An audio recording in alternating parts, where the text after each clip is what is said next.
নমস্কাৰ মৰমৰ শিক্ষাৰ্থীসকল, মই তোমালোকৰ কাৰণে আলোচনা কৰিবলৈ লোৱা কবিতাটি হ'ল কবি দুৰ্গেশ্বৰ শৰ্মাদেৱৰ গীত আৰু ছবি। গীত আৰু ছবি কবিতাটোৰ জৰিয়তে কবিয়ে প্ৰকৃত গীত আৰু ছবিৰ সাৰ্বজনীন আবেদন আৰু মহত্বৰ কথা বৰ সুন্দৰ ৰূপত কবিতাটোৰ ভাৱবস্তুৰ মাজেৰে প্ৰকাশ কৰিছে। কবিতাটিৰ মূল কথাখিনি আলোচনা কৰাৰ আগতে মই তোমালোকক এটা কথা জনাই থ'বলৈ ভাল পাইছোঁ, সেয়া হ'ল এই তোমালোকে ভিডিঅ'টিত দেখা পোৱা ছবিকেইখন ছবি বা এই ভিডিঅ'টিৰ এই অংশটি যে তোমালোকে দেখিবলৈ পাইছা, সেয়া হ'ল মোৰ জন্মভূমি বা মোৰ উপজা গাঁওখনৰ সেউজীয়া পথাৰখন। আৰু সেই সেউজীয়া পথাৰৰ সিপাৰে তোমালোকে সুউচ্চ পৰ্বতমালাও দেখিবলৈ পাইছা, সেয়া হ'ল হিমালয় পৰ্বতৰ একাংশ।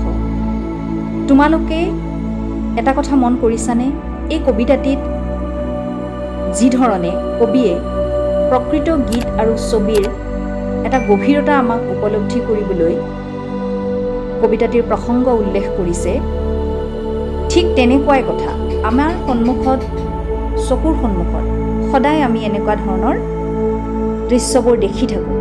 কিন্তু যেতিয়া আমি তাক কোনোবা কেমেৰা বা কোনোবা চিত্ৰকৰে যেতিয়া তাক অংকন কৰে, সেই দৃশ্য আমি যেতিয়া চাবলৈ পাওঁ, তেতিয়া আমাৰ মনত এক বেলেগ ধৰণৰ আনন্দ প্ৰদান কৰে।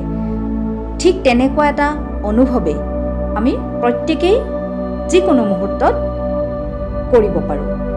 এগৰাকী সেয়া গীতৰ কোনোবা শ্ৰোতা হ'ব পাৰে বা কোনোবা এগৰাকী ছবিৰ যিকোনো বিষয়, ছবিৰ দৃশ্য চোৱাৰ কাৰোবাৰ সৌভাগ্য হ'ব পাৰে, নতুবা আমি এখন বোলছবিও তেনেধৰণে আমি হয়তো দেখিব পাৰোঁ অভিনয়ৰ মাজেদি।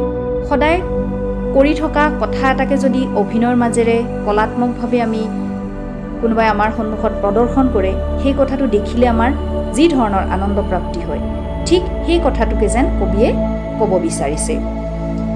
এতিয়া আহোঁ কবিতাটিৰ ভাৱবস্তুৰ মাজলৈ। এই কবিতাটিত কবিয়ে গীত আৰু ছবিৰ স্বৰূপ কেনে হোৱা উচিত সেই বিষয়ে বৰ্ণনা দাঙি ধৰিছে। যি গীত বা ছবিৰ মূল সকলোৱে বুজি পায়, অৰ্থাৎ যিয়ে সকলো মানুহৰ অন্তৰত আনন্দৰ ঢৌ তুলিব পাৰে বা তেনে গীত আৰু ছবিৰ জৰিয়তে দি সমাজৰ উপকাৰো হয়, তেনেকুৱা গীত আৰু ছবিক সকলোৱে ভাল বুলি কয়, আঁকোৱালি লয়, গ্ৰহণ কৰে, আদৰ কৰে। গীত আৰু ছবি এই দুয়োবিধ হৈছে সুকুমাৰ কলা। এই দুয়োবিধ কলাৰ উৎকৰ্ষ আৰু প্ৰসাৰ সাধনত মানুহৰ সূক্ষ্ম অনুভূতিয়ে বহু সময়ত প্ৰভাৱ পেলায়। ভাল গীত বা ভাল ছবি এখনৰ অৰ্থ কেতিয়াবা আমি বুজি নাপাবও পাৰোঁ, কিন্তু তাৰ সুৰ বা ছবিখনৰ কৌশলী বিদ্যাই আমাক আকৰ্ষণ কৰে আৰু তেনেকৈয়ে সেই ভাল গীত বা ভাল ছবিয়ে আমাৰ মনত আনন্দৰ সঞ্চাৰ কৰে। অৰ্থাৎ এটা ভাল গীত বা এখন ভাল ছবিয়ে সকলো সময়তে সকলো ঠাইতে সেয়েহে সমাদৰ লাভ কৰে। কবিৰ মতে যিমান নুবুজা হ'লেও যিবোৰ গীতে মানুহৰ হৃদয় জগাব পাৰে বা যিবোৰ ছবিয়ে সকলোৰে চকু আকৰ্ষণ কৰিব পাৰে, প্ৰাণ টানি ধৰিব পাৰে, তেনেকুৱা গীত বা ছবিয়ে সকলোৰে হৃদয়ত ঠাই পাবলৈ সক্ষম হয় বা তেনে ছবি বা গীতক মানুহে পৰৱৰ্তী সময়তো আদৰেৰে সুঁৱৰে শ্ৰদ্ধাৰে স্মৰণ কৰে বা সেই শিল্পীসকলক যিয়ে তেনেকুৱা গীতৰ নিৰ্মাণ কৰিছে বা তেনেকুৱা ছবি অংকন কৰিছে, সেই শিল্পীসকলকো সমানে আদৰ সন্মান দেখুৱায়।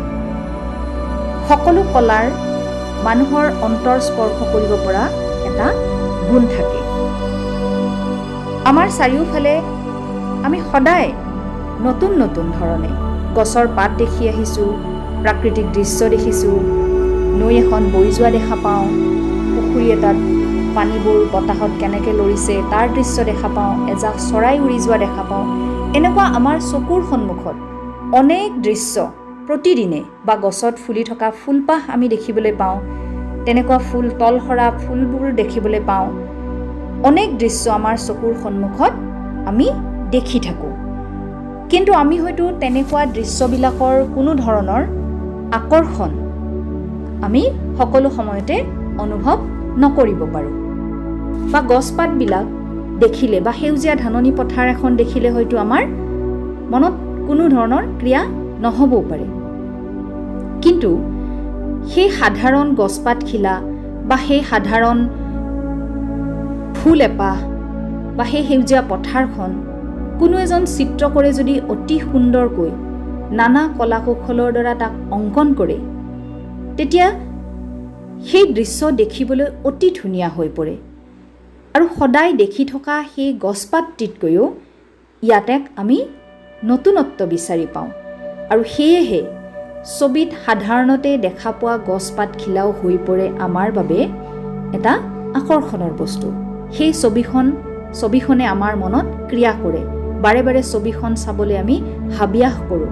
নতুবা আমি হয়তো ঘৰৰ ড্ৰয়িং ৰুম সজাবলৈও তেনেকুৱা ছবি এখন আমি দেৱালত আঁৰি থ'বলৈও ভাল পাওঁ। গতিকে এই কথাটো, এই যে এটা সৰু কথা আমাৰ চকুৰ সন্মুখত হৈ থকা এটা সৰু কথা কবিয়ে ইমান সুন্দৰভাৱে আমাক বুজাবলৈ যত্ন কৰিছে। ঠিক তেনেকৈ গীতৰ ক্ষেত্ৰতো আমি এই কথাটো ভাবিব পাৰোঁ। গীতৰ মূল হৈছে সুৰ, বিষয়বস্তু যিয়েই নহওক, কিন্তু তাত যদি ভাল সুৰ, লয়, তাল বা সংগীত আদি আমি সংযোগ কৰোঁ, সেই সুৰে মানুহৰ মন আকৰ্ষণ কৰিব পাৰে।